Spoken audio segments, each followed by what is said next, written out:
Hello, everyone, and welcome to Talk Nerdy. It is Monday, May 16th, and I'm your host, Cara Santa Maria. I want to thank those of you who made Talk Nerdy possible this week, including Phil T-Bear, Timothy Glover, Charles Payette, Jafe, The Honorable Husband, Gabriel Felipe Jaramillo Gonzalez, Ken Pfeiffer, Brian Holden, and last but not least, Jeffrey Sewell. Remember, if you want to support the show, you can visit my website, carasantamaria.com, and there you can click through to various portals like the Patreon portal.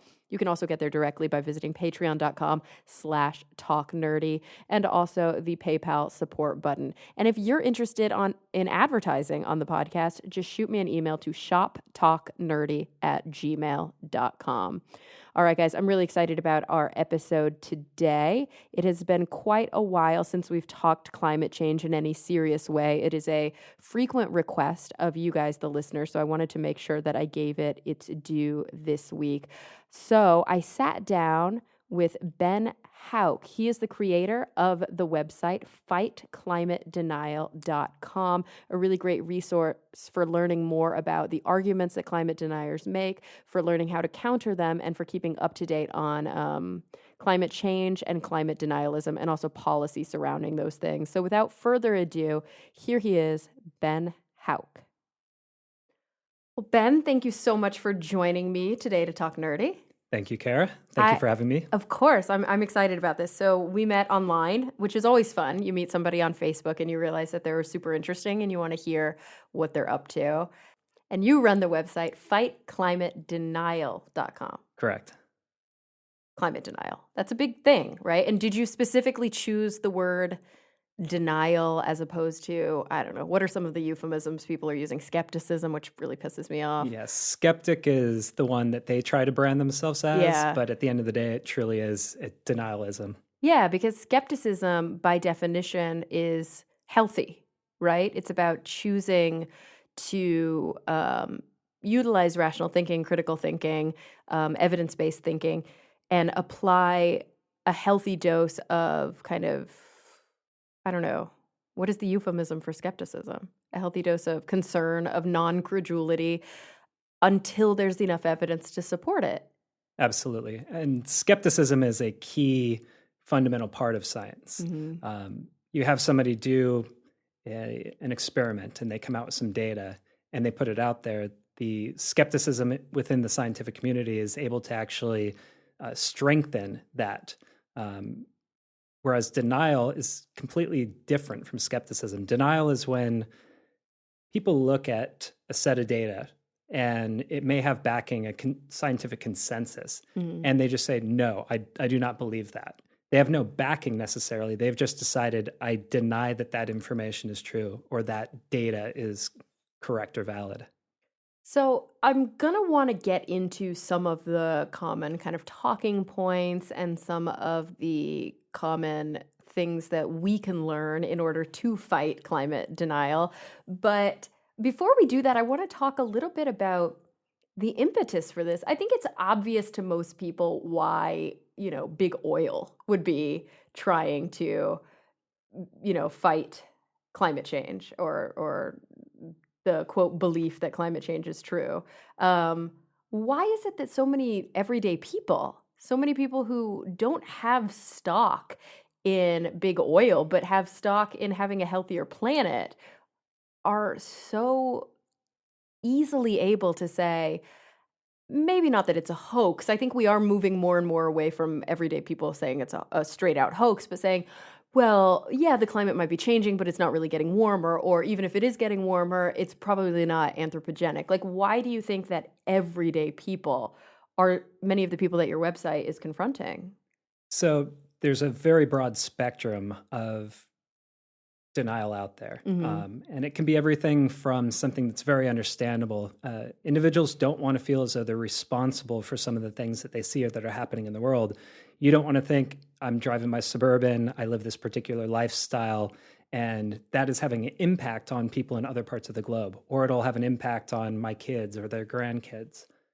So there is that basic subset of not wanting to take responsibility, not wanting to have that on your on your mind, that you're cause of that. Yeah, it's kind of like the cognitive dissonance that we face when it's like deep down you kind of know that you're doing something bad, but But if you can tell yourself, maybe the science hasn't decided, or maybe they yeah. don't really know, or maybe it's not that bad, it allows you to kind of distance yourself from what's happening out there. So at the very basic level that exists, a big part of what we see out there, it does come a lot down to politics. Hmm. And it comes down to not what politics used to be, but what politics is today, which is really tribalism, where you join this group and you now have to believe every single part of the platform.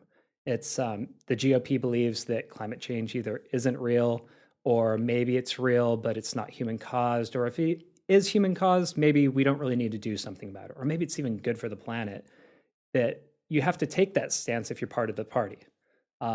We're seeing that change, which is a very positive thing. We're seeing, obviously, Democrats, independents have a very strong percentage of people who believe in climate change and believe that it's man-made and believe that we need to do something about it. The Republican side, it's growing, and now it's actually a majority of Republican individuals do believe in it. Oh, that's good. Which is a very good thing. Yeah. But the political leaders, including the people running for president, or now person running for president, Yeah. Oh, they God. I'm deny so it. depressed. And yeah, Donald Trump says that it is a hoax created by the Chinese, which is asinine. I mean, it's completely ridiculous. Yeah, which is extra ridiculous. Like, it doesn't even have, and it's not even like Inhofe level ridiculous. It's like worse.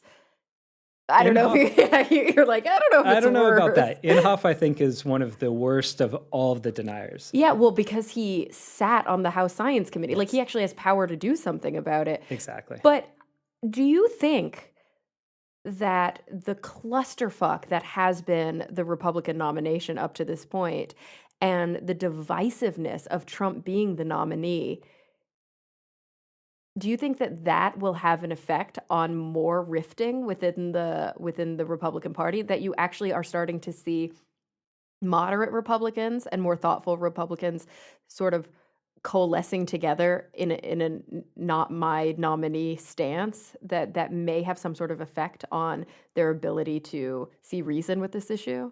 I think the people on the extreme side are going to become more extreme. Yeah. And they're going to shut down completely to any sort of a conversation about the reality behind it. But I think there could be a positive in that the more moderate Republicans may see that that's extremism, and maybe I need to move away from that. Yeah, like if kind of like this, if Trump believes it, I need to maybe rethink my own stance. Absolutely. Yeah, because I disagree with him with so many other things. Yes. Trump's a weird one, though, because sometimes he's got it right on the nose. Like, there are a handful of things that he said where I'm like, don't say that, because that's reasonable. I know.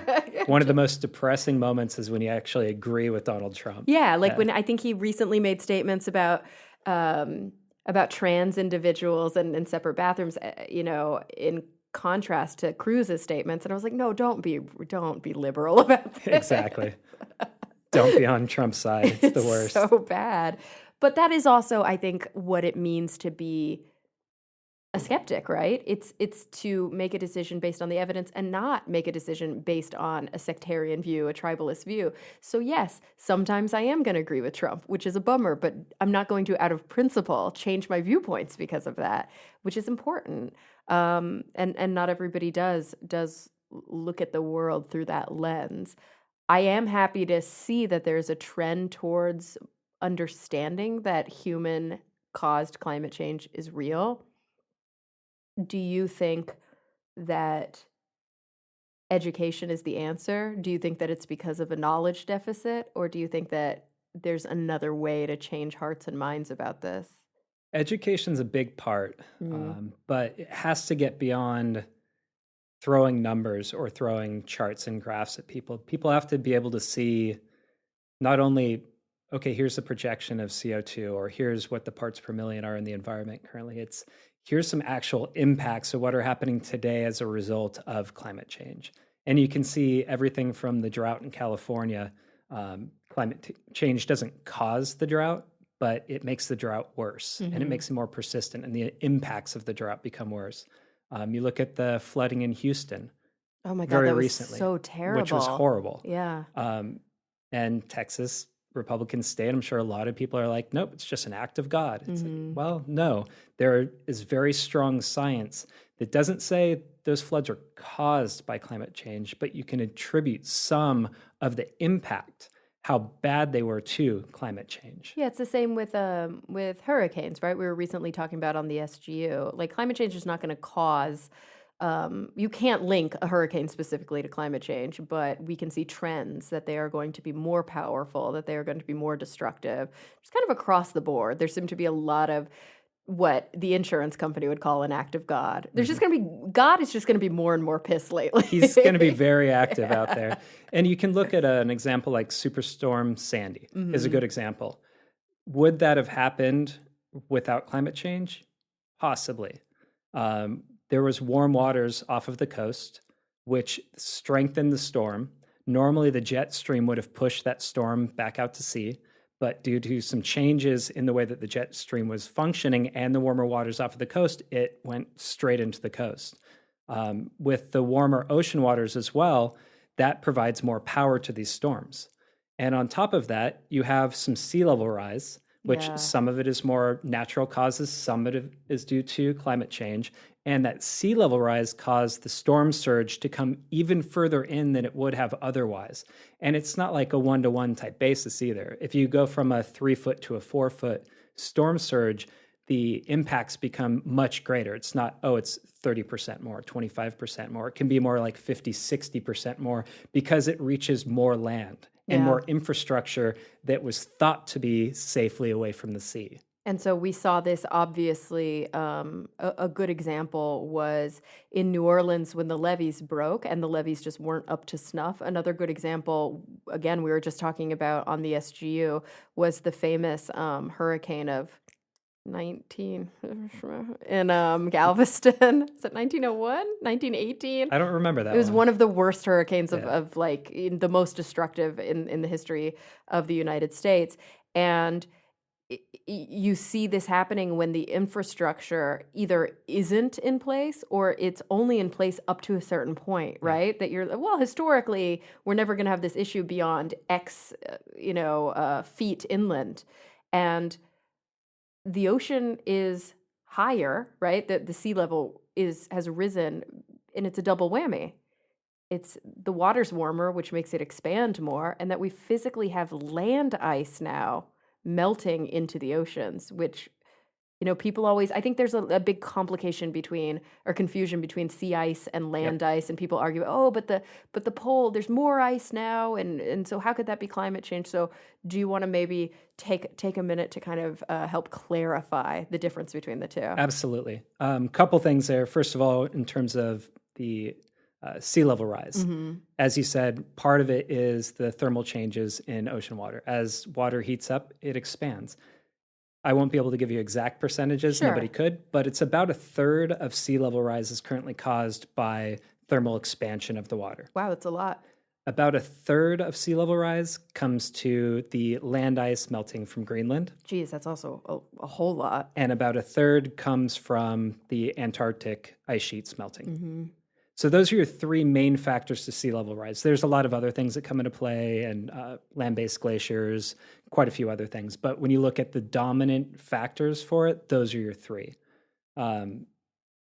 So coming back, what was the question? Yeah, so when we talk about the difference between land ice melting, which is bad because it used to be on land and now it's in the sea, which means it's contributing to sea level rises, people oftentimes will try to use their tricky sort of rhetoric to say, oh, but the sea ice in this region is more icy, like it's not melting or it's actually freezing more. So obviously there's no climate change. Yeah. But there's a difference between a sea ice melt and a land ice melt with respect to how it affects sea level. Absolutely. So looking at sea ice, it's kind of like having a drink and having ice inside of the drink. That ice melts. It doesn't raise the level of fluid in the cup. Because there's already water in the cup. It's just in a different form of matter. Exactly.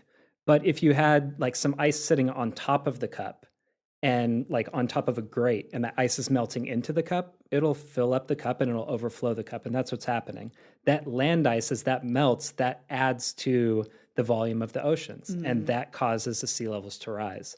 And an interesting thing about land ice and sea ice, it's very obvious. I mean, you can see it visually, but also they use satellites for seeing the thickness of the sea ice and the movement of of the land ice and the movement of the land ice.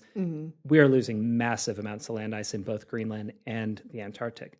Now, sea ice, if you look in the Arctic, is melting dramatically. And that, again, is something that is visually apparent. And also it's apparent because now people are talking about going and drilling for oil up there, which previously was impossible to do.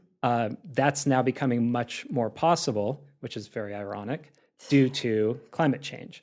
So coming down to the Antarctic, there have been some expansions of sea ice. So people say, aha, sea ice is expanding, therefore climate change isn't real. That's actually one of the denial talking points. It's in their handbook. And it's a complicated thing. The entire Earth, when you say global warming, it doesn't mean every single part of the Earth is warming. There are parts that are getting colder and parts that are getting warmer. Overall, it's getting warmer. There are some parts down in the Antarctic that are getting a little bit colder. But another interesting thing, and this isn't exact perfect science, but if you take ice and it melts, the temperature of that water is colder than the ocean temperature there. Yeah. You also now have fresh water versus salt water. If you take a cup of salt water and pour gently some fresh water on top of it, it'll float on top of it. It has lower density. So if you start picturing all of this ice from the land melting down into the Antarctic, into the ocean, it actually floats on the top. You get some mixing, of course, but you get floating of this fresh water. Because salt water makes it denser, right? That's why you float in salt water, but you don't float in fresh water. It's lower density, so it'll stay near the surface. Yeah. The other thing you have to look at is the melting point or the freezing point of water. So out there in the winter, well, I guess you didn't get it in Texas, we don't get it in California, but in the winter states, they have to salt the roads. They salt the roads to melt the ice. Fresh water will freeze easier than that salt water. Yeah. So if you have more fresh water and it's floating on the top surface and it freezes easier, what does that mean? You can have expansion of sea ice as a direct impact of climate change and as a direct impact of that land ice melting. That's fascinating.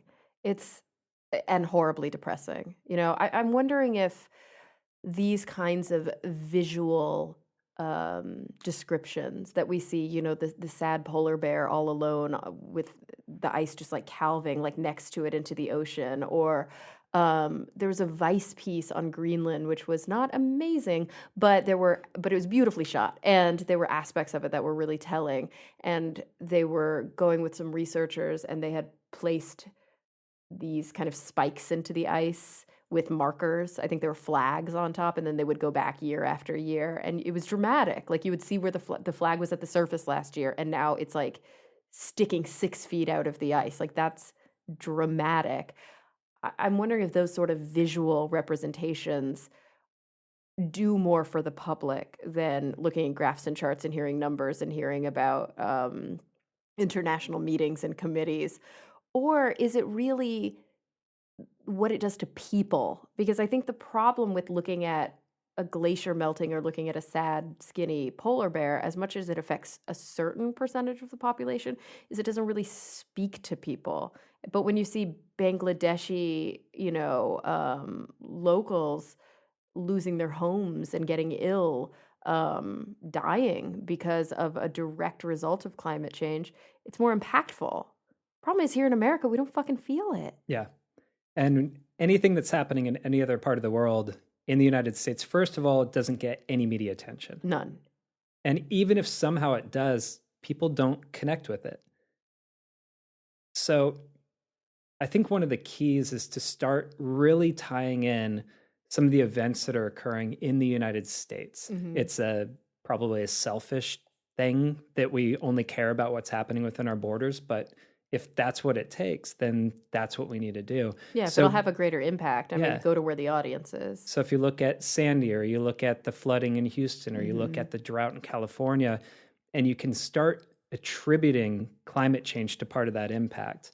And then you can start talking about, what does this really mean? Like, how does it impact not only the people who are there, but how does it impact you? and your wallet and your bottom line. It's like you look at the drought in California. California makes, and again, not exact numbers here, but we produce about 25% of the food in this entire country in the Central Valley. When we have the drought and crop yields go down and you lose 10%, 20%, 30% of that food production, that makes food prices go up. Yeah. And it can be very significant. Like we saw in the Midwest when there was the mega drought, and that was not that long ago, 3-4 years back, the price of wheat doubled. Yeah. That has an impact on every single person's pocketbook. That's something real. That's where people can go, oh, if this got dramatically worse, if the drought in California turned into a mega drought and went 10 years, we could see food prices double. We could see that. And for somebody who's living in a mansion in Beverly Hills, not a big deal. But for the vast majority of people who are going paycheck to paycheck, you have all of a sudden your food prices double. That's a big problem. Isn't that kind of the sick irony of climate change, is that the wealthy nations who are actually doing the most to cause the problem are the last to feel it? Or even if we do feel it, it just doesn't hurt us as badly. And we're really in many ways the only nation that, or one of few nations that can really do something about it, because it's our missteps that are contributing so much. One of the biggest talking points that I hear from climate denialists, it's so frustrating, is this idea of, well, China or India, or they'll kind of move the target somewhere else. Oh, well, yeah, even if it were true, if China's not willing to play ball, like, why should we pick up all the slack? Why should we take an economic hit to make these massive changes that are going to be so expensive if they're not going to? And I guess that's a less relevant argument now because we're actually seeing major changes happening in China. But it was a really common talking point maybe like 3 years ago. Absolutely. And there's a couple of points that you really look at there. First of all is China has now surpassed the US in terms of emissions, but they have about 4.2 times the population. So it's much more relevant to look at per capita emissions, not total emissions. And we are still leading the world by a long shot. Now, there's a couple of Middle Eastern countries that are a little bit worse, but looking at the world powers, the United States has one of the highest per capita emissions. So we're still leading, unfortunately, in that category. Looking at other things, China has a lot of people who are still living basically in poverty, and they're trying to build the middle class. And in doing so, previously, that I wouldn't say required, but coal was the easiest path forward to do that. That's changing now. When we had the global recession, these stimulus packages, China took, again, no exact numbers, but China took about 50% of that and invested it in renewable energy and associated investments. The United States was less than 10%. China has become the world leader in producing renewable energy products, and the US is now lagging behind. This is a huge economic opportunity, and we're not taking advantage. The first movers are going to have huge advantages here. They're going to be building the solar panels and the wind turbines. We're going to be buying them from China, which we already are. Yeah. They're able to outproduce almost every single one of the US companies. Do you think that, I mean, a lot of people will argue that it comes down to economics. When you start getting to the core of, the standard sort of move the goalpost formula of the deniers argument style, which is, oh, climate change isn't really real. Okay, but look at this day. Okay. Well, maybe maybe there is a trend, but like we're not causing it. Yeah, but if you compare this to, okay, but even if we were causing it, why would we invest so much more? Why would we want to change our economic strategy? This is where it almost always seems to kind of whittle down to, I don't know, like, why are people so impassioned about wanting to stick to conservative economic standpoints? And I guess, B, like, I always struggle with this view of sort of like it's a win-win situation for us if we invest more in renewables, if we start to move away from fossil fuels, and we try to have a more off the grid sustainable society. Like I guess I just really don't understand again why somebody who is not on the board of an oil company is so desperately clinging to wanting to be able to use their good old oil. Yeah, and that really comes down to that whole idea of tribalism, Yeah. the whole idea of this is my party's stance. And that all really comes from the fossil fuel industry and their intentional misleading of the public as to whether climate change is real.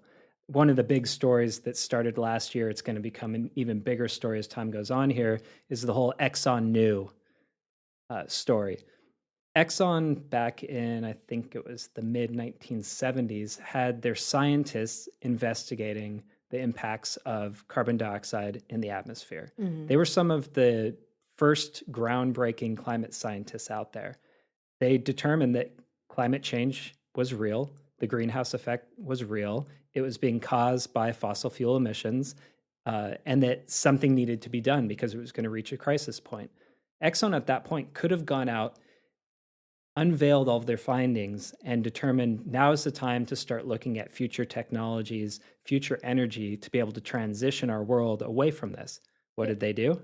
Bury it. They buried it. Yeah. Not only did they bury it, they also internally strategized for climate change is going to reach this point. So we now need to reinforce our infrastructure as a company to be able to drill under these conditions. It's like And they buried it and then they worked on a strategy that was based on mitigating climate change. absolutely. It's so crazy. So they took actions knowing climate change was going to happen. They buried it, and then they took it a step further. They actually started funding climate denial groups. Yeah. You know, the Heartland Institutes of the Koch world. brothers. The Koch brothers did it Yeah. as well.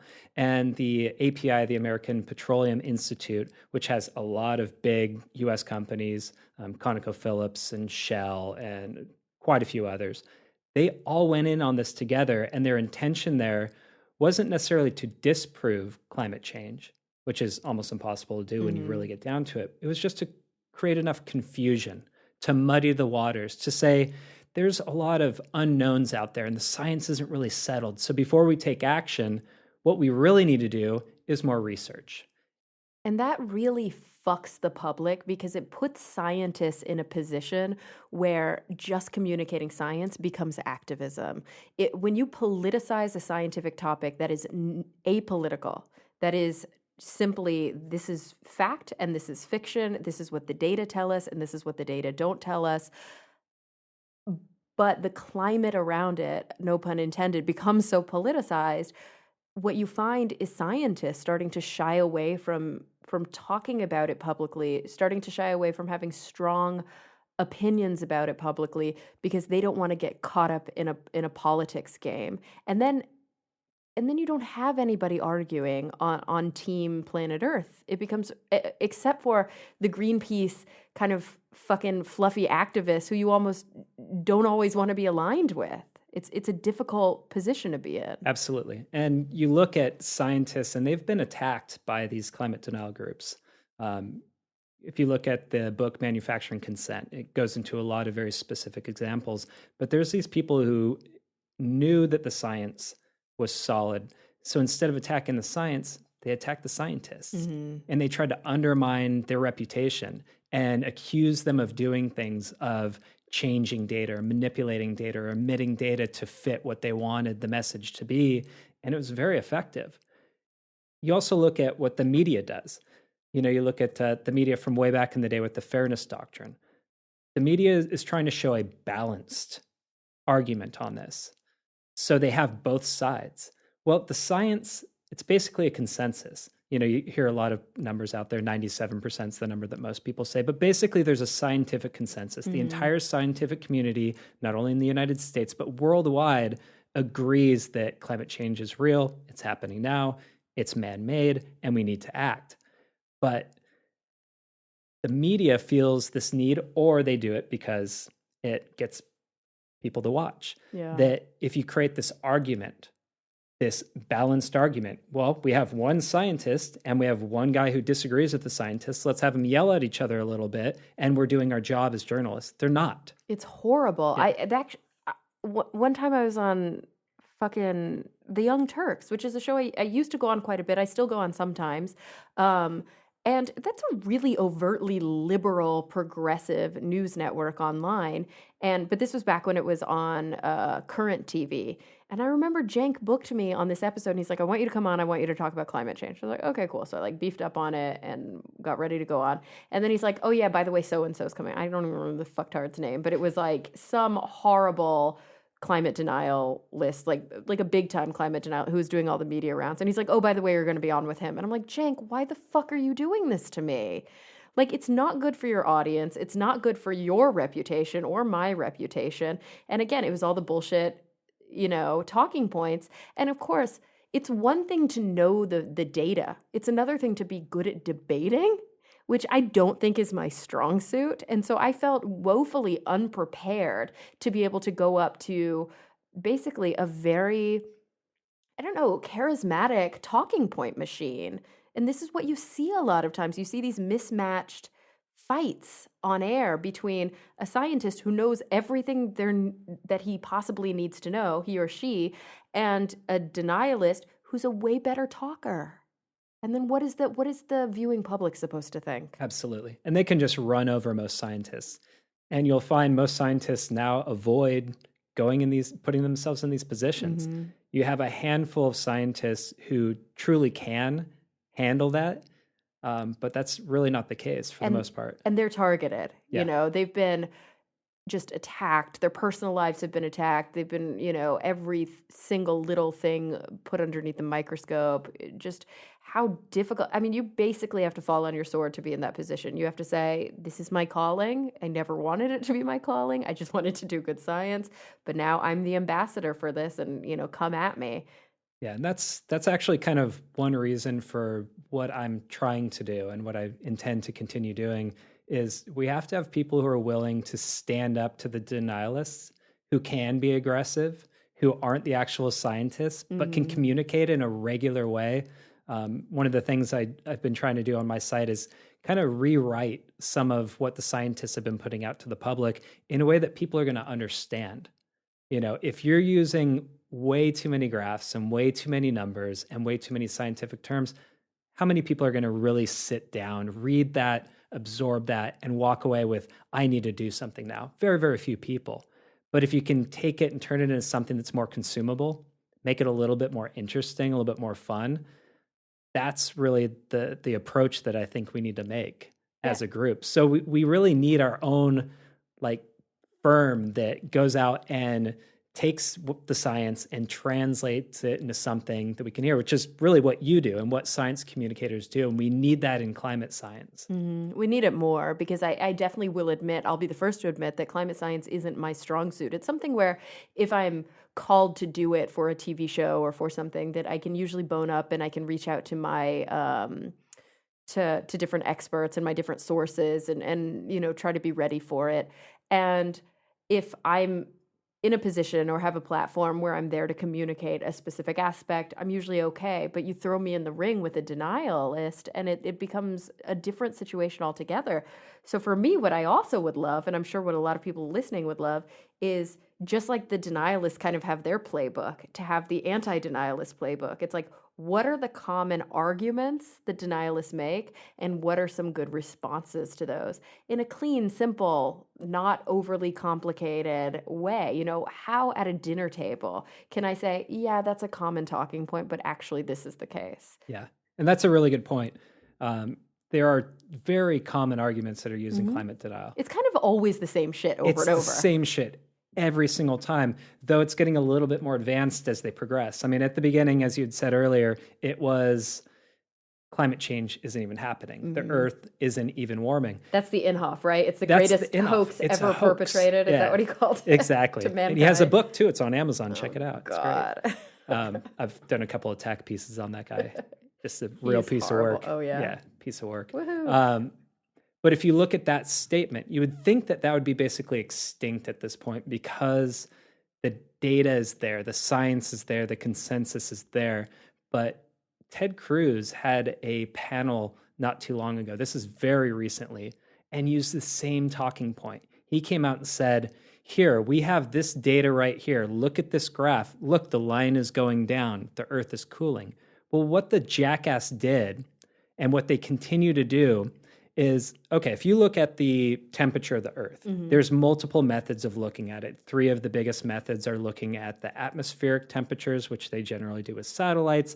You have the surface temperatures, and you have ocean temperatures. And if you put all that together, look at it over time, extremely clear path of warming. But there's a lot of variability with each one of those data sets. One of the data sets that has a lot of variability is in the atmosphere. So there's the troposphere and the stratosphere. The troposphere is the lower part, which basically contains most of that carbon dioxide. So when we emit these greenhouse gases, they basically block the heat from exiting the troposphere and going into the stratosphere. But the troposphere is very sensitive to El Niños and La Niñas, which is, of course, the ocean warming and cooling and emitting warm air into the atmosphere and cool air into the atmosphere. So one of the largest El Niños of recent history was in 1998. Okay. 1998, we had a monster El Nino. We just are finishing up with one now as well. 1998 was huge. So what we ended up having from the satellite data was a big spike in the temperature in the troposphere. Huge spike that was way outside of the graph. Then it kind of came back down a little bit to a much more normal but higher than average level. Now, what did they do? They started their graph at 1998. And then they ran it for about 5 years. And they looked at the line and they said, look, it went down. The Earth is cooling. We have disproven climate change and global warming. And Ted Cruz used that just months ago. This is shit they were using years ago, which is ridiculous. And any scientist is going to laugh them off the stage. But we have somebody, a previous presidential candidate, saying this stuff in front of the country. This is real shit that's happening right now. And it's completely asinine. No scientist would ever look at a tiny little piece of data. It's like looking at the stock market and saying, well, you know, the stock market over 100 years has gone up. And then somebody looks at 1 day or 1 hour and says, nope, it goes down. It's completely ridiculous. And it's cherry-picking data. Not only is it cherry-picking data, it's cherry-picking data at the best possible moment that they could. Exactly. It's like cherry-picking a part of basically just homeostasis. Like, yeah, that's after a massive spike. If you want, and I understand, like, okay, maybe we want to go through the data and take out any of the outliers so that we can look for real trends instead of, but that's not even what they did. They used the outlier as their starting point. Exactly. Which is insane. And I think this is something that you see over and over and over again, where one of the biggest talking points is going through the data and either cherry picking specific times or manipulating it in a certain way that, you know, you can kind of always, through the use of very smart statistics, tell the story that you want to tell. And that's why it's so important that scientists are well trained in statistics. And that's why it's so important that you remember the misses, not just the hits. You know, it's a very kind of skeptic 101 standpoint. You've got to look at all the data in order to really understand what's going on. But it's hard. It's hard for the public to see a beautiful visual representation with somebody who's in a position of power and authority making a very strident kind of statement. It's hard to say, oh, that guy's a bullshitter. It's much easier to be like, well, that sounds legit. You know, I think I should trust him. And it sounds better than a lot of the science. Of course, because the science is fucking complicated. Exactly. It's like, well, it sort of fits the model, but here you'll see a fluctuation in there. And yes, it was cooling for this amount of time, but then generally overall, and you're like, it kind of sounds like bullshit. Yeah. That guy sounds like he knows what he's talking about. Exactly. And science deals in uncertainty, and we deal with confidence levels, and we deal with all of these things. Error bars. Yeah, exactly. And everything is attackable. And that's the way science should be, and that's the way it is, but it opens the door for somebody to come in and just manipulate that little piece where it's like, can you say with 100% certainty that the recent warming is caused by climate change and man-made emissions? A good scientist is going to say, I can't say with 100% certainty, but I can say with a very high level of confidence. And they're like, aha. Yeah. So, you're what you're saying is there's a chance. There's a chance. No, it's so true. It's like, you know, it's a common argument that you'll hear about the left versus the right is that the left often like should have a better PR firm. Like the right is so good at pithy statements and, death panels during Obamacare and like always say, and Obamacare, why did we fucking call it that? Why didn't we call it Medicare for all? Like you see this problem all the time. And I think it's even worse in the scientific community. I mean, I'll be the first one to say it as not only just a science communicator, but as somebody who's made a living interviewing scientists, both for TV and for podcasts and things. The vast majority of scientists fucking suck at communicating their science. They're working on it. It's becoming better, but oftentimes, unfortunately, the more established somebody is, the more prize winning they are, the more people trust them. It usually means they're older. It usually means that they spend way more time in the lab than they do actually talking to the media. And sometimes, more often than not, I might even venture to say, that translates to them being worse at communicating their science. Yeah, absolutely. And you actually see, which I think is one of the hardest parts, is somebody like James Hansen, who comes out and makes very bold statements about what may happen. Mm-hmm. He gets attacked by the scientific community as well, because he's coming out with data that maybe is towards that higher bar. And maybe it's speculative in their mind. There's some speculation there, and the scientists go, whoa, this isn't what we do. Mm-hmm. We need to go through the peer review process. We need to have everybody take a look at this before you make your statement. Then you know what? We need to kind of be a little bit more conservative with what we're saying. But the end result of that is information that comes out of like the IPCC, which is very conservative projections of what may happen, couched in this very not so scary language. You can really read their reports and you walk away going, yeah, things are going to be all right. Yeah. You read what James Hansen says and you go, holy shit. Like, we're going to have coastal cities destroyed. We're going to have massive problems for tens of millions of people. We're going to have human migration, which is going to cause massive chaos, just like what we saw. And this isn't sea level rise, but this is drought in Syria. The drought in Syria led to a big part of the problems we're seeing right now, because we had mass migrations of people from an area that used to produce food that turned into a freaking desert. Yeah. And all of those people moved into the city. And then that helped to topple everything. That turned into a migration problem into different countries. It's turned into a massive, massive issue. We're going to see the same thing play out over and over again, from sea levels rising and taking out coastal areas, from droughts, from wildfires. All these different things are going to cause people to have to move. And when people have to move in large numbers, it leads to war, it leads to conflict, it leads to terrorism, it leads to all of these massive things that are threats to our national security, which is why the DoD and the Pentagon have climate change as risk multipliers. They look at areas of the country that are risky towards our national security, and they say climate change will multiply that risk in these areas. This isn't a liberal group of people. This isn't the left wing. This is the fucking DoD and the Pentagon saying this shit's real and it's going to cause massive problems and it's going to be a big threat to our country's national security. And still, the Republican Party won't even admit that it's real.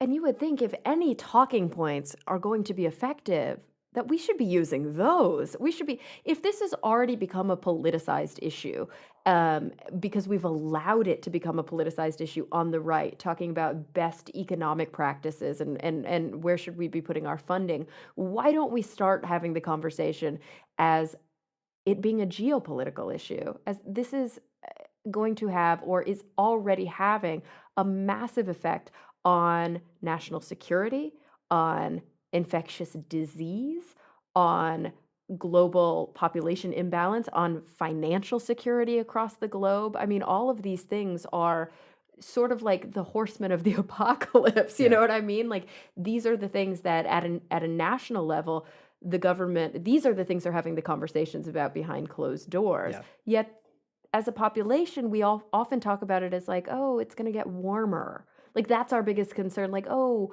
what are we going to do when it's so fucking hot outside? It's like, that's not the issue. Yep. The issue is, what are we going to do when people are displaced? What are we going to do when people don't have access to basic needs, to have their basic needs fulfilled, which happens, fundamentally when people, like you said, are forced to experience these mass migrations. We're not good at it. We used to be good at it when there weren't that many people and there weren't that many boundaries. Now that we are operating in a very factioned, on a faction level across the globe, just look at the problem, the clusterfuck around this mass Syrian migration. Look at how poorly it's been handled by basically every nation to whom these refugees look for help. And that's one specific area, one specific problem. And you look at it on a global scale, it turns into a huge national security issue. It turns into a lack of resource issue, resource scarcity. It's a huge problem. Sometimes the global warming, which doesn't sound that scary, people are like, oh, 2 degrees Celsius, that's not so bad, It's right? a lot. And also, climate change sounds less scary than global warming. Yeah, it's it an even does. softer It's euphemism. like, okay, well, the climate's going to change It a little bit. changes, All right, well, it yeah. changes all the time. It's going to be fine. Yeah. So I actually did a piece on my blog, and I titled it "Climate Change is Not Real." And I went in, had a little fun with it, of course, and basically said that climate change was this global conspiracy that was thought up by scientists to, control this, and China was involved, and had fun with it. But then said, okay, climate change isn't real. Ignore climate change. Pretend it doesn't even exist. Now let's look at the ramifications of fossil fuel use, and looked into air pollution and water pollution. Looked into military costs in terms of protecting fossil fuel resources. Looked into ocean acidification, which is a huge, massive problem. That's actually like the dark part of climate change that doesn't get a lot of airwaves, but it needs it. When we do talk about it, it's like we talk about it, we use terms like ocean acidification, which sound confusing, and we don't talk about hypoxia, we don't talk about dead zones, we don't talk about we might say, oh, and coral bleaching, to somebody who understands what that means, it's dire. But to the general public, like, if we lose all of our reefs, do you fucking know what that means for the ecosystem? We're talking about dead oceans. Like, that should be the new label. Absolutely. And ocean acidification, it's big term, sounds kind of scary, very sciencey, but it's really basic. A lot of the it's basic. Sorry, you like that was good. It's the opposite. It's the opposite of basic. Good, yeah, that's good. I like that. So I'll retract that statement. If you look at ocean acidification, we emit carbon dioxide and quite a few other greenhouse gases. It's not just carbon dioxide, but that's the primary one. Our oceans are carbon sink. It means that they absorb a lot of carbon. Our forests, the Amazon, the boreal forest, all of these different areas, they actually suck in carbon. If they didn't, we would be so screwed we wouldn't even know what to do at this point. But fortunately, they absorb a lot of that carbon. Well, when the ocean absorbs that carbon, it creates carbonic acid. And carbonic acid in the oceans means that a lot of sea life will have difficulties. Well, first of all, it lowers the pH. It makes it more acidic. And we're at about 30% more acidic than we were at the beginning of the Industrial Revolution. Yeah. But it also interferes with the ability of sea life to form calcium carbonate, which is what is used to create shells. Our favorite foods, our lobsters, our oysters, our mussels, that's a calcium carbonate shell. And another huge one is coral. Coral reefs where a huge percentage of our fish either are born or live or are in at some part in their life cycle. If you have the inability for these shells to form or to form completely, and you see massive die-offs of coral reefs, of lobster and mussels and all these things, that could be a massive hit to the human food supply.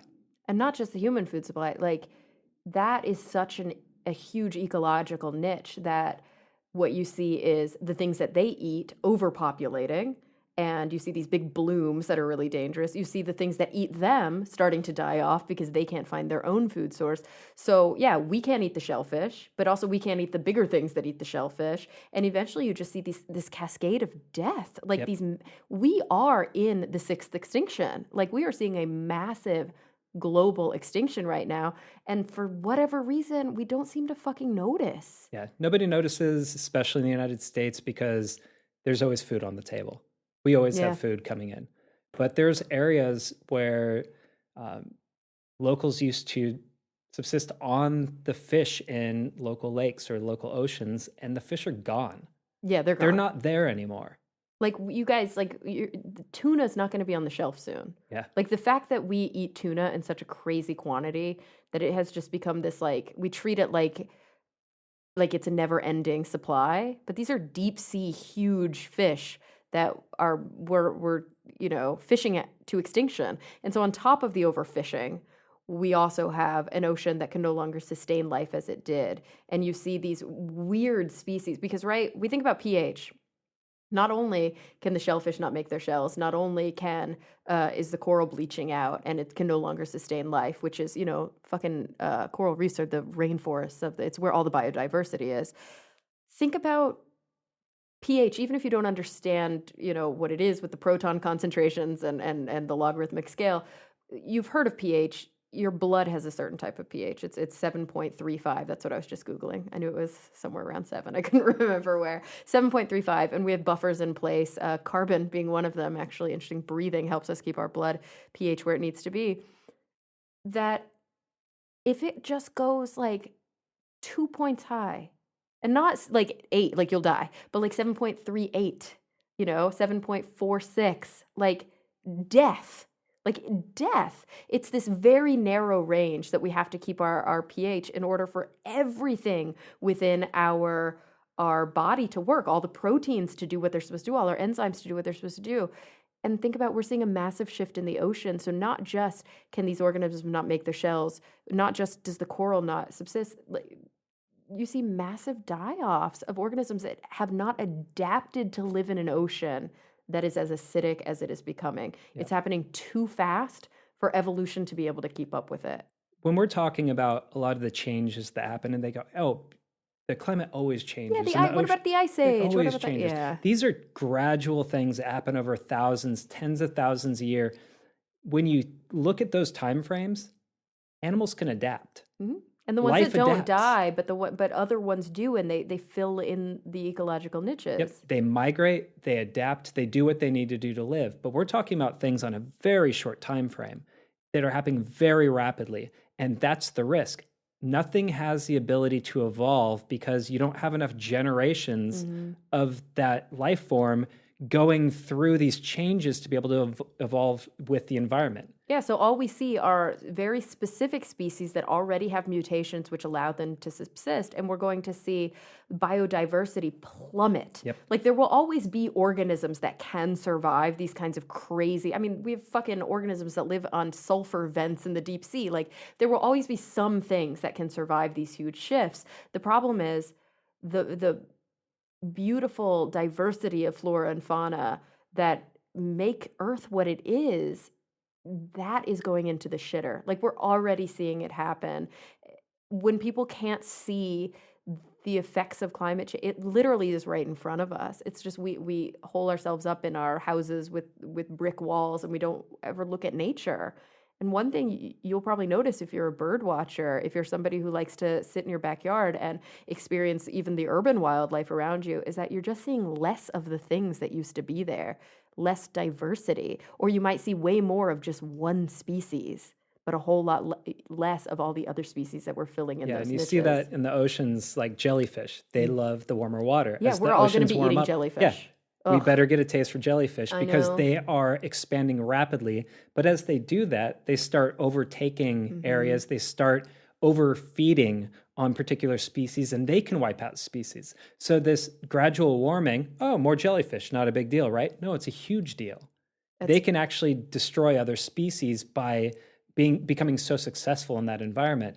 And just recently, there was a meta-analysis of a bunch of different investigations looking into loss of species. And this meta-analysis looked and said, based on current climate change models, we'll lose 1 out of every 6 species by the end of this century. 1 out of every 6. And they didn't even look at the cascade effect or the domino effect. They just looked at the single level effect of it. So if one species goes away and that's the food supply for another species, that may go as well. You can see these massive cascade effects because we're dealing with these food webs, and they're very intricate and they go well beyond 1 or 2 levels. It's not a food chain, it's a food web. Yeah. And you disrupt that web, you can wipe out the entire group. And it takes time for that web to find its balance, this kind of this homeostatic balance. Like it takes, you know, hundreds of thousands, even millions of years for different organisms to find their place and to and it ebbs and it flows and it adjusts, but that's all a function of time. And when you change something so incredibly drastically in such a short time frame, it yeah, it sets off, it's like a nucleation site for this cascade of horribleness. And we do see, I feel like I covered um, a study recently on SGU about the loss of marine biodiversity, and it was some sort of disturbing number. Like we see the loss of biodiversity around us all the time, but it's especially evident in the sea. And like you were saying, 1 out of 6 by the end of the century. I'm trying to look up what a recent stat was about this, but I remember it being like disgusting. Hang on just a second. Okay, yeah, here it is.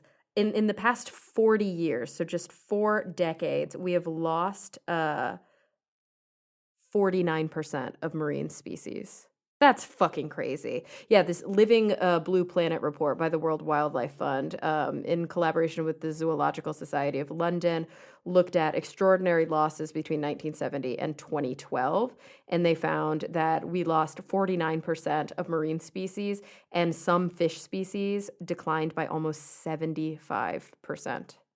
So then you add in acidification, Yeah. loss of oxygen in the oceans, you add in pollution, overfishing, destruction of coral reefs. This is a massive part of our food chain. And if this collapses, we could see huge, huge problems for our species. And nobody talks about this. Yeah. It's Scientific journals, maybe. But do you think it's because it's like it's just fucking depressing? Like, do you think anybody has already turned us off because they're like, this is too depressing for I would my be morning amazed if commute? anybody has gotten this far. It really is. It's hard because I don't know why. I feel compelled to watch depressing documentaries all the time, and I feel compelled to talk about things that are like the hard truths. And I know that there's a certain type of person out there, probably a big percentage of my listeners, who have that sort of that inclination, but we can't just plug our ears because the truth of the matter is this is fucking fixable. Like that's what bugs me. It's one thing to sit here and say it's gloom and doom and we're never coming back from this. We're never coming back from it if we don't fucking do something about it. And if we don't do something about it Now. now. The same ingenuity that put us in a place where we're basically raping the planet of its resources and putting a lot of toxins into the planet, both in terms of greenhouse gases, but also just other pollutants. The same ingenuity that led to that, we possess to be able to solve a lot of these problems. Absolutely. And that's one of the talking points that, getting back to the climate deniers, is that this one's very sophisticated. And they go, you know what? Human ingenuity will figure out this problem in the future. We don't have to worry about it now because technology will save us. We'll find ways to pull the carbon out of the atmosphere. We'll figure out these new ways to create energy with no emissions. It's like, no, not later, not in the future, now. We have the technology now. We have things that are very simple, like solar panels and wind turbines, geothermal, tidal, wave. We have all of these technologies that can create energy. And here's the thing, they've become as inexpensive or sometimes less expensive than fossil fuels. Like solar panels have come down by 50% in the last 6 years. We have hit grid parity where renewable energy is at the same price or less expensive than coal or natural gas in many parts of the world and of the country. It's not there everywhere quite yet, but the costs keep coming down every single year. And the more that we up demand, the more we're going to see it. And that is a consumer choice. Absolutely.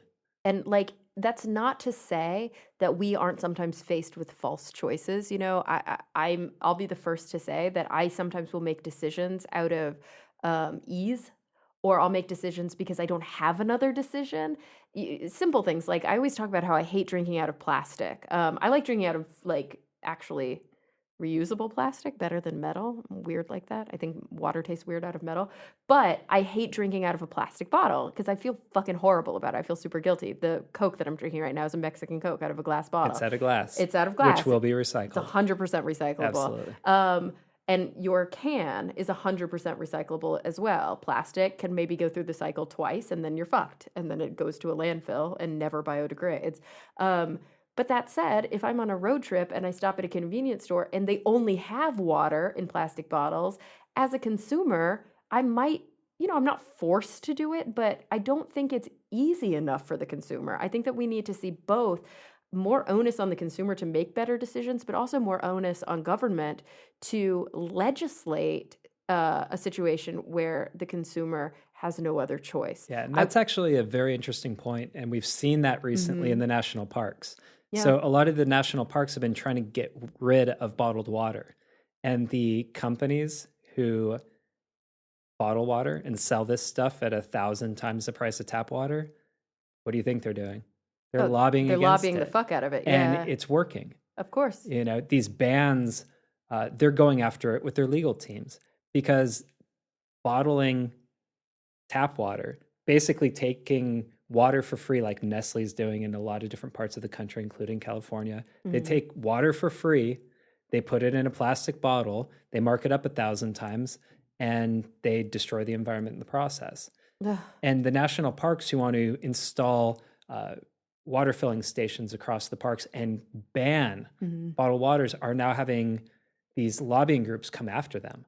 That's so crazy. And these legal teams coming after them saying this isn't constitutional. You can't do this. It's disgusting. Oh my gosh. And we have seen changes in California, which I really appreciate. Like Los Angeles, for example, has a plastic bag ban, and it's not the same as the plastic bag ban, or not ban, but tax that you'll see in other parts of the country where they'll say, did you bring your own bag? No. Okay, then you can buy a plastic bag for 10 cents. Here it's both. It's did you bring your own bag? No, then you can buy a paper bag for 10 cents. So I really like that has happened. And I've physically noticed a difference. Have you? Like when you're walking by the LA River, when you're going on a hike, you don't see plastic everywhere anymore. The side of the freeways used to just be like covered with plastic bags, and it's made a huge difference. It really has. And something that small, just taking the time and I think that the will is there of the constituency. I think that the problem is when there is a solution in place to a problem that has been in place for so long, that is easy and that is comfortable and convenient, you have to, in order to affect change, you have to replace it with something else that is just as easy, just as comfortable, just as convenient, and oftentimes just as cost effective. And that's where we've really struggled, I think, with this environmental movement. The branding's been way off. It's been the crunchy granola hippies, the tree huggers, the anti-GMO activists. These are not my fucking people, right? But I'm still an environmentalist in the purest sense of the term. It's hard for me to identify with the yoga environmentalists. Yeah. And there's definitely something to be said for that. It's like, personally on my side, I'm pro-business. I'm pro-business. I'm pro-environment. I won't talk about my political stance, but you can probably guess from where I'm at. And I think that all works. Yeah. And if we can bring in people and say, it's okay if you're into capitalism. It's okay if you're into business. That's fine. Good thing. You can It's a drive good thing. this. Yeah, you can help us drive our country and our cities and our local communities into this new future where we are much more responsible with our resources, where we're paying attention to the pollution, we're paying attention to the environment. We can do this, and we can do this cost effectively. And it's not just local communities and cities and nations, it's global. There was a recent study that I was looking at just this morning, actually, and it looked at a bunch of countries that had reduced their carbon emissions. And we're not talking about small countries in the middle of nowhere. We're talking about major European countries. We're talking about the United States. There were 21 of the biggest countries on the planet that reduced their carbon emissions from 2000 and increased their GDP. So moving to this new renewable future, moving away from fossil fuels isn't an economic death sentence. If anything, it's an opportunity. It's an opportunity for jobs. It's an opportunity for growth, for progress, for business. This is a good thing. And it's in the definition. I mean, moving away from a finite resource to a renewable resource means that there will always be work around it. It's like basic math and basic logic. And it's so crazy when you hear people arguing that we have to stick with fossil fuels as long as we can because it's better for the economy. How? How the fuck is it better for the economy? It's not. It makes us a slave to Saudi Arabia. It makes us actually make horrible geopolitical decisions, like making allies with a country with a horrible human rights record. Like our allegiances are all over the fucking place. We've seen so much confusion and entanglement with conflict, with war, with indebtedness. And on top of that, we're still going to run out. We're going to fucking run out. Why are we doubling down when we see the resource actually dwindling? Yeah. And that's a key point with fossil fuels. It is a finite resource. There's not a single person on the planet who could say that fossil fuels are an infinite resource. They aren't. Mm-hmm. They are ancient, fossilized, carbonized life forms that have been crunched down into the planet that we're pulling up. It's going to go away at some point. And what we're starting to see is it's starting to get much more expensive. It's like, oh, wow, we found this great resource in natural gas in the United States. Frack away, frack the planet. Fuck. And I mean, and it's so crazy because you'll see these little blips where it'll get cheaper. Like the price of a barrel will get cheaper either through subsidies or through like a new allegiance that we've made and opening up the floodgates. And then people like get really excited. And it's like, no, this is not a good thing. Like it's not good when gas gets cheap. It's bad. It's bad. Gas should be expensive. And when we look at natural gas, and I think this is an important thing to discuss when we're talking about climate change, there's been a lot of people, including President Obama, Hillary Clinton, who really pushed for fracking and for moving to natural gas. And I'm putting air quotes on this, but that it's a bridge fuel.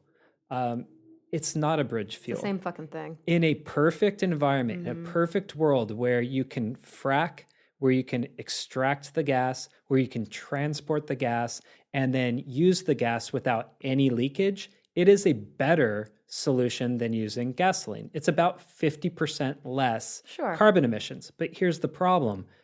It's not a perfect situation. We have methane leaking all across this country. Mm-hmm. And it's not only from the actual fracking process, it's not only from the transport from the locations where they're fracking to the storage locations. It's not only the storage locations, it's the pipes running through our cities with methane flowing into our air that we're breathing in. And methane contributing to climate change. Massively to climate change. Methane is a by far stronger greenhouse gas than carbon dioxide. So everybody's like, wow, we've done this great thing. We moved from coal. We shut down these coal plants. Now they're burning natural gas. 50% less carbon dioxide. Yeah, and now we've just quadrupled our methane in the environment. We are now hitting record levels of methane in our environment in human history. Jesus. And that's not to mention all of the, again, direct consequences to health and human safety in the form of the fact that Oklahoma has more earthquakes than California now. Yeah, you look at earthquakes, you look at the property damage caused by fracking, you look at water pollution, you look at air pollution. This is not a bridge fuel. It's dirty. It's a dirty fuel. Yeah. Every single fossil fuel is a dirty fuel. There's just no way around it. You saw even, getting into politics, apologize, but Hillary Clinton's in coal country trying to get votes in Indiana, and she's saying, yeah, I support carbon sequestration. Yeah, we can capture the carbon. No, we've been working towards carbon capture in these coal plants for decades, and we haven't gotten anywhere. It's not cost effective. That's not the solution. The solution is to shut that shit down. And people always talk about, oh, but we'll lose jobs. It's like, you know what? To be a progressive country, things change. And we might lose those jobs, but we will have other jobs. And you cannot continue with industries that are failing us. You cannot continue with industries that are vestigial just to maintain the workforce. It's a backward approach to trying to keep the economy healthy. And if you look at today, right now, there are 3 times as many solar jobs than there are coal jobs in this country. And there's no reason you couldn't move right into one of those positions. Exactly. And why not have our government create training programs and fund training programs to take the people who had these coal jobs? I'm not going to say, oh, screw the coal. The people have these coal jobs. That's wrong. Let's get these people into good paying jobs that are safer, that pay better, that are more secure. Let's train these people to go install solar panels or maintain them or work on the electricity grid. There are many things that we're going to need when we move our country from burning coal and natural gas to using renewables. And these jobs are well-paying jobs. These are good jobs, and there are potentially millions of them out there if we are bold and make the move to these renewable energies. I always wondered why it was that we didn't enact some sort of subsidy program like I have with my electric car, right? I bought my electric car. I immediately got $5,000 off the price, and I didn't even buy. I'm leasing. I got $5,000 off the sticker price because of the federal rebate. The state of California sent me a check for $2,500 because of the state rebate. Why don't we? And we do have incentive programs for solar, but I've always wondered. Think about like when we had the stimulus bill, and everybody just got a check. Here's a fucking check. Like, it's like the worst way to like stimulate the. Here's a check, go spend it. But everybody's in debt, so they're like, I'm just going to pay my bills with this, and then it didn't help at all. Not effective. Not effective. What if I said I want to put solar panels on my roof, but I can't afford to right now because it's expensive? Why doesn't the government help me put solar panels on my roof, and then I can pay for it little by little, and we have this massive relief off of the grid, which they need anyway. It's like we incentivize it after the fact instead of helping people get into it. Because I understand it's expensive up front. It's still not as cheap as just like using electricity, right? Just like saying, okay, because that you just pay for it as you get it. There's no upfront cost to like hooking up your electric. And it's expensive to put solar panels on I still haven't done it at my house because I'm like, oh, we just did a renovation. I don't know if we can afford it. If it was easier for me to do it up front and then help pay for it, maybe even you pay for it in what you would have always been paying. You take an average of what you would have been paying the electric company, and now that electric bill goes to pay back for the things. It doesn't affect you at all. Good news is that exists from corporations Okay. Solar City. Yeah. Solar City basically does that type of thing. They go in and they install the solar panels. You don't have that upfront cost. Mm-hmm. And basically you are buying the electricity from them. Gotcha. Right now. And that's subsidized. That's subsidized by the government through. You're giving them your electric for free, and then eventually it pays for the panels. And right now, which was just extended, which is a good thing. There's some bad things in the bill that passed that got them extended, but so be it. There's some balance in politics and in government. There's what's called a feed-in tariff. Okay. So if you have your solar panels on your house, you're not going to be using all of the power that comes out of them. There's going to be times of the day where you're not using it. Especially in LA. In LA. So you can actually feed that power back into the grid and you get paid for that power. Yeah. Now, the utility companies hate this. Oh, yeah. They hate it. So basically they come at it and say, well, you're now using the grid, so we're going to charge you to use the grid for maintenance and all these things, even though most of the costs of grids are on the original install of the grid, and there's very little maintenance that occurs. Already paid for. But and it's already paid for. Yeah. So they're basically saying we lost our profits because we're not selling electricity to this person, so I'm going to make my profits back by not paying them this feed-in tariff or by charging them a particular amount. A use fee. A use fee, exactly. So you have states like Nevada who basically the utility companies undermined the entire program, and Solar City said, fine, fuck you, we're out. And they left the state.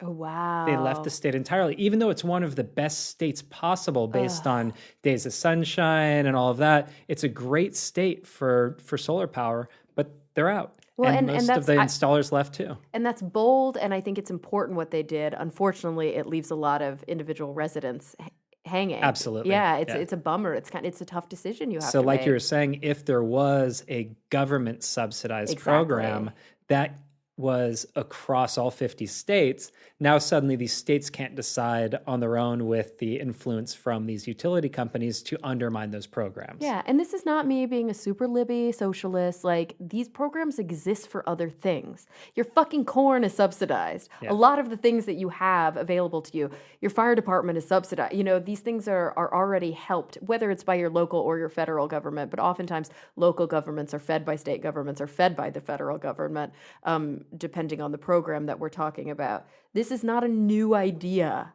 It's just a way to implement a new idea and get it into practice faster.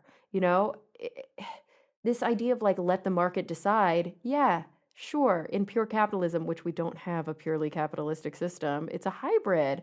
And the truth of the matter is sometimes you need a nudge at the beginning. And I think that people need a little bit of help. When something is new, it's expensive and it's complicated. There's only a handful of early adopters. Look at electric cars. You know what I mean? Like, everybody wants a Tesla. Nobody can fucking afford one. Because other electric cars have limitations. I know mine does. I can't go to half my shoots because my range isn't good enough. Not half. I can't go to 5% of my shoots. And then B, it's hard to catch on to something that's new when nobody in your community is doing it. It's easier in California. We're ahead of the curve here. But if I lived in Texas, I couldn't fucking drive my car. I wouldn't be able to drive to work, you know? I have an 80-mile range. I probably would drive 40 miles to work every day. Yeah, and adoption rates in areas is a big part of it. And you'll see what your neighbors are doing and what their neighbors are doing and across the board. And you see that with solar as well. You'll see some states where the adoption rate's just through the roof, like a state like Hawaii, where it became such a problem, the utility companies now attacking the industry hardcore. Oh, because they're probably like struggling they're like the utility company's going to go bankrupt. Yeah, which absolutely. is awesome. Yeah, we love this. Yeah. This is the best thing ever. I mean, you want freedom? Yeah. That's an American, it's so what we are. Well, that's the funny thing. Probably the most fucking, right-wing conservative. I have a bunker under my house. I have an arsenal in my home. They're off the grid. They have their own fucking generators and they have all this Absolutely. shit. Like, that's a goal. And not only can you do this with solar panels, you can do it with whole home batteries, which is a new big movement. Yeah, especially with Tesla coming out with the Powerwall. This is still expensive, not inexpensive, but it is affordable when you actually look at the long-term costs of the product. And that's the problem. When things cost a lot up front, it's very why difficult, layaway was invented. It's why we live on credit. We are a culture of credit. And if we could figure out a way to help spread the cost out, and especially to ease the burden and just replace something you're already paying for, that's why I love the idea of the electric swap for the solar. You're already paying an electric bill every month. Pay what you've always paid and it won't affect you at all. And just the idea of being able to generate your own power, that's huge. Just completely cutting yourself off the grid. And you avoid so many problems of being tied to the grid. I mean, blackouts are becoming more and more common all the time, and there's different reasons for them. Some of it's really bad infrastructure, and some of it is not enough power being generated. And some of it's, times. We have brownouts. They're intentional. Yeah. You know what I mean? Oh, that's kind of shit. No, I came home just 2 days ago from work and tried to open up my car garage. It wasn't opening. It's like, what the fuck's going on here? Well, power's out, so I had to go park somewhere else and walk into the home, and I was out for 5 hours. And it's like, what happened? It's like, and it's hot. And it's hot. Yeah.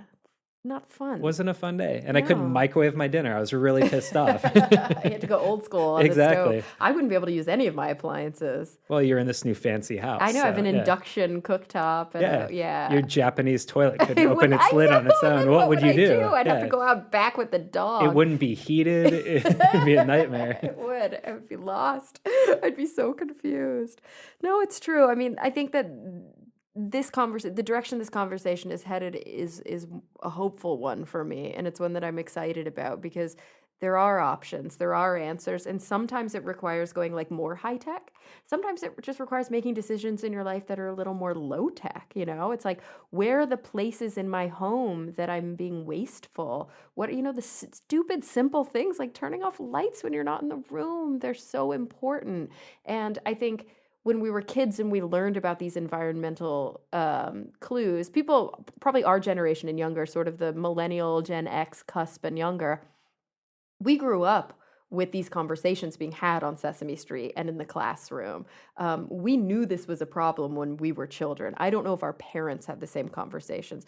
We grew up with it. And so it's almost background noise to us. And so sometimes I think just remembering it, listening to podcasts like this one, having conversations like this with your friends, and figuring out ways to change your own behavior can just have a massive impact. Absolutely. I mean, there's no question that government policy is going to have to play a role. Business has to play a role, and business is coming around big time on climate change. But it's also going to come down to individuals making better decisions. And voting, because we can have an effect on government policy. Absolutely. Our effect can be stronger than that of the lobbyists if we actually fucking go to the polls and we vote not just in the general, but in all of our local elections, in when we're trying to put new people in the Senate, new people in the House, when we're trying to put new like state senators in place, like this is where this change is made. Definitely. Anytime in California, we vote by ballot initiative, which is a fucking stupid system, but going out and voting and making sure that you understand what you're voting for. Yeah. And it's not always voting for the Democrat or voting. No. There's sometimes these are conservative. Absolutely. Yeah. And there's actually growing movement within the Republican Party. It's small, but it's growing rapidly. I mean, there's a Republican Climate Caucus that's going on now. The Citizens Climate Lobby is working very closely with them. You're seeing movement within the Republican Party. There are candidates out there who are on the side of, yeah, climate change is real. Yes, it's a problem. Yes, we can do something about it. Vote for them. Yeah. If you're a Republican, pay attention to this. This is something that impacts you. It impacts your kids. It's going to impact their kids. Vote for the people who represent your best interests and your family and your community and your state and your nation's best interest. And if you're a Democrat, your representatives' hands are not fucking clean. The oil lobby is everywhere, and it is bipartisan. Believe you me. I mean, you were just talking about Hillary Clinton. Bernie talks about it all the time, obviously, but this is no new information. Like you can look back decades and just as many, I don't know, I can't say that. I don't know if it's true that just as many, but a fuckload of Democratic politicians are taking lobbying money from the oil industry. Fuckload is the right term. Yeah, fuckload. Yeah. It's on both sides of the aisle. Absolutely. I mean, it's not a Republican thing no, only. It's not. They illustrate it so well in Veep. Yeah. I don't know if you watched it. It was either last season or the season before when Julia Louis-Dreyfus's character is like at some sort of event and she's trying to get a law passed and there's all this pork being added to it and it keeps slipping in and out of the hands of the oil lobby and she's like, fuck these guys, because she has to please them.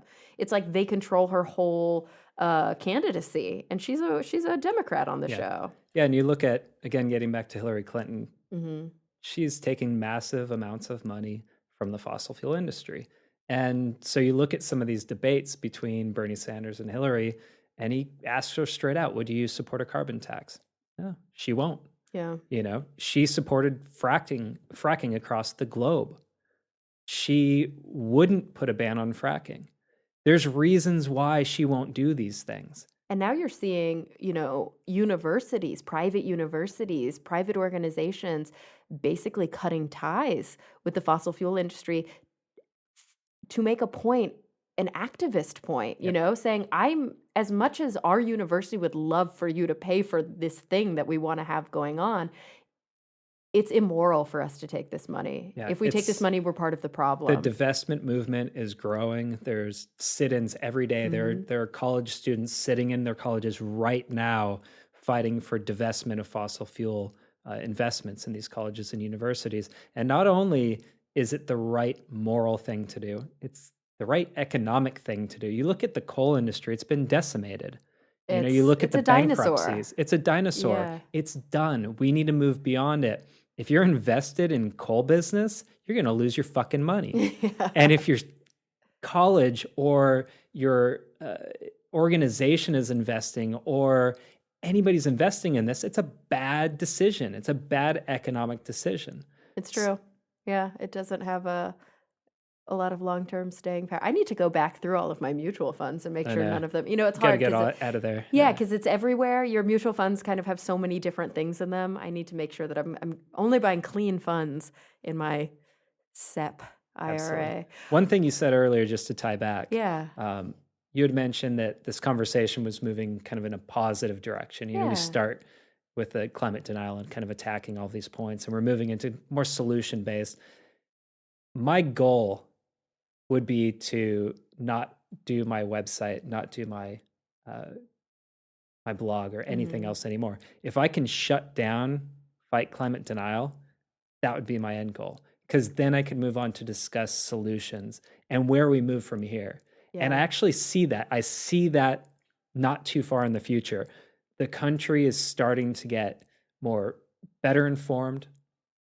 The political nature of this discussion, while it's still political, people are starting to come to the center and realizing this shouldn't be a political discussion. Mhm. This is a science, it's a morality Yeah, discussion. and when people say it's not real at all, it's just a hoax, it's becoming more laughable. Yeah. You don't hear it in the general population as often. And when you do have politicians say it, there's 50 million articles written about it. There's,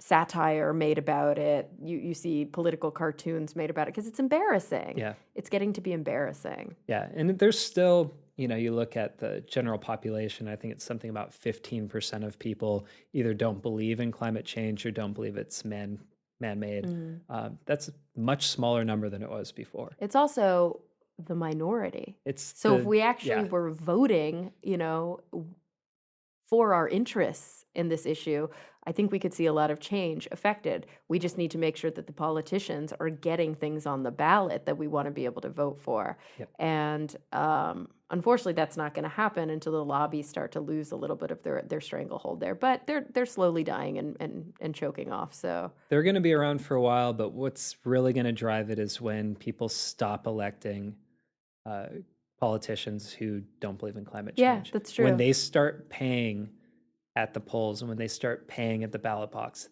that's when this will really change. And we're not that far away from it at this point. I mean, you look at some of the events that have been happening in this country, you just can't get away from the fact that the storms are stronger, they're more powerful, they're more frequent. We have these 100-year storms that are happening 2-3 times a year. Mm-hmm. This isn't going to go away. It's just going to get worse. And at a certain point, these political arguments are just going to have no meaning anymore. It's like you can say you don't believe in it, but my fucking house just got washed away, Yeah. or the area where I'm living in, we've run out of water. We have to move away from here, or we have to shut down our farm. We can't do what we're doing because climate change has ruined the area that we're in. This is us. This is what we are responsible for, from individual action to government action and everything in between. We need to start taking action across the board. And politics is a big, big part of it. We need to elect officials who can stand up against the lobbyists, who aren't corrupt by their money, by their Mm-hmm. campaign contributions. As soon as they're taking money from these groups, they're going to pay them back. They have to. They have to pay them back. That's the arrangement. That's what Exactly. lobbying is. Yeah, these groups do not invest tens or hundreds of millions of dollars in these campaigns because they think it's the right thing to do or No, the they do it moral because thing they to want do. their back scratched when legislation comes And out it that's will not going to happen in always their happen. favor. And it Yeah, will always happen. always. So listen, Ben, I think that that's a really good note to end on. But before we end, I was struggling with whether or not I wanted to close out with the last two questions with you because they might be redundant. Because probably the most popular answer to my final two questions has to do with climate change. Maybe you go that route, maybe you don't. But I close every podcast asking my guests two things. The first one is the more kind of morose question, which is when you're looking to the future in whatever context that matters to you. It could be personal, it could be global, anywhere in between. What is the thing that you are most concerned about? What's the thing that keeps you up the most at night? And then on the flip side of that, what are you most optimistic and hopeful for? To be honest, they both do fall into Yeah. climate change. I'm most concerned that Not that we won't act, because I know deep down inside we will act. Hmm. It's a question of, will we act boldly enough and fast enough? And will there be the ability to push through the obstruction fast enough? And that's a big question mark. There's a lot of scientists out there who really look at the data and really look at the potential of what could happen. And if you don't mind, can I jump into a quick thing? Yeah, of course. Positive feedback loops. Hmm. We didn't get into this, but it's something that's really important when you talk about what could go really fucking wrong really fucking fast. One example of a positive feedback loop would be, all right, the climate is warming. When the climate warms, ice and snow, it melts, right? Hmm. Normally, when sunlight hits the earth, it largely reflects off of snow and ice and it goes back into space. Some of it, of course, gets caught in the troposphere, but a lot of it exits back out into space. If that ice is gone or that snow is gone, what's underneath it? Dark earth Dark land. or dark water. Hmm. And as we all know, if you're wearing a white t-shirt or a black t-shirt out in the sun, that black t-shirt absorbs a lot of energy. The white one reflects a lot of energy. Real simple stuff. Same thing here. So the ice melts. Hmm. Now the earth is absorbing more heat, which warms up the earth, which causes more snow to melt, which absorbs more heat, and it continues to spiral. That's a positive feedback loop. And not only do you have that one, you have ones like forest fires. Yeah. As you hit a drought condition and trees are drying out, you have extreme heat, you have these forest fires. Those are going to then emit more carbon into the atmosphere, not only from the trees, but all the vegetation that's on the forest floor. That by itself is also going to impact a carbon sink. Forests are carbon sinks. On top of that, the soot goes up into the atmosphere and it comes eventually down, and sometimes it lands on snow and ice, which darkens the snow and ice, which causes it to melt faster. And this turns into this massive positive feedback loop. So there's this fear out there in the scientific community, and it's very hard to put numbers to it because nobody really knows how this is going to work out. Yeah, But we there's talk this about fear. the tipping point Yep, a lot. that's exactly it. It's a bit arbitrary, but it's like the point at which it's the event horizon. Yep. It's like the point that we almost can't come back from. And we know we don't know anything, but we believe, science believes that we still are within a range where we can control the outcome to a particular extent. Hmm. But we also know that there's this murky gray area, and it could be 2 years, it could be 20 years, it could be 50 years, where we will hit that tipping point, and then it will be outside of our control. There And will we be know we're nothing approaching it. else we can do. No matter how long it takes, we're on a dead forward path towards it. We're not moving away from it right now. Yeah. So That's coming back to your horrifying. question, the thing I'm most terrified about Yeah. is that we are nudging up to a tipping point and we don't even know it. And most people don't even believe that there's a problem. I'm sorry. There are some people who don't even believe that there's a problem. Do you have anything happy for me? Uh, Is there anything you're looking forward to? Yeah, absolutely. The happy side is that I do believe in human ingenuity, and I do believe that we are an extremely adaptable species, and we're problem solvers. You know, so I believe at the core of me that we're going to attack this problem. We're going to come out and we're going to win. It's going to be hard. We have to have people fighting. We need you fighting. We need you broadcasting. We need everybody listening today to be out there. And it doesn't have to be the big fight. You don't have to be creating websites or writing blogs or any of that. It can be the small communications. It can be those small individual actions. But I believe in people. I believe in humanity. I believe that we're more good than we are bad, and that we will rally around this cause. So I think we're going to get there. I truly do. And I appreciate so much the good fight that you are fighting. Guys, I want you to visit fightclimatedenial.com. You can read Ben's blog. You can see, answers to common arguments. There's a lot of great places that he also links out to so that you can see more resources there. can people find you in other ways other than on the blog? Yeah, absolutely. The website's kind of a work in progress. Started it only maybe less than a year ago. Oh, wow. My Tumblr site is actually quite a bit better, so fightclimatedenial.tumblr.com. I'm also on Twitter, Fight Denial. And then my Facebook, I kind of keep that personal. Gotcha. That's like my Instagram. There you go. My Instagram is private. It's not actually private. You can follow it, but it's all like pictures of my dog. So there's no science. Actually got a comment from somebody that was like, I'm so glad I follow a science communicator who never communicates science. And I was like, bitch, go to any of my other outlets. Like, can I have one thing that's just like Doritos and my dog? But it's good. It's good to have boundaries. Absolutely. Well, guys, yeah. Hit up Ben, check out his work, say hello on the interwebs. Ben, thank you so much for joining me. This was such a blast, and I absolutely learned a lot. It's been a pleasure. I'd love to come back and do it again. Awesome. And guys, thank you so much for coming back week after week. I'm looking forward to the next time we all get together to talk nerdy.